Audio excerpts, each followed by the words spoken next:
principles that are used when you're kind of scientifically thinking through things. And I think it's so cool how you take the scientific, mathematic principles, if you will, right? And apply those to the psychology of it. Because at the end of the day, it's all about foundations. You have to know this before you know this, right? And that's the same thing with what you do with teaching people how to understand and discover themselves. Are there times where you find yourself doing things that kind of bring you back to the engineer role, like the way that you solve a problem, even on your day-to-day basis?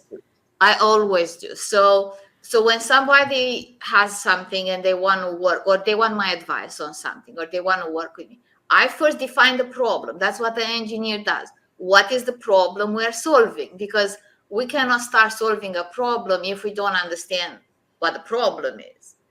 So that's, and also like I was in design engineering in nuclear, and we always started the design with the design requirements. Like, what is this thing that we're designing supposed to do?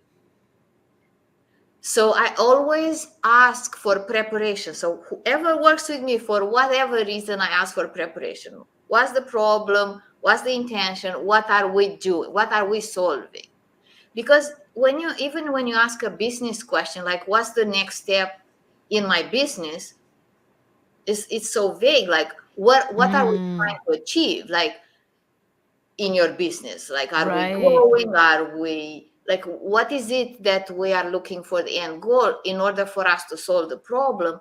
And this is where I tell people, like, don't just follow random advice on the internet. Like, no, what is it that you want? What is it that your next step? So defining the problem is the first engineering step. Right. And I feel like everyone who does that already has an awareness of, like, almost like half the problem is solved just by knowing what are we solving.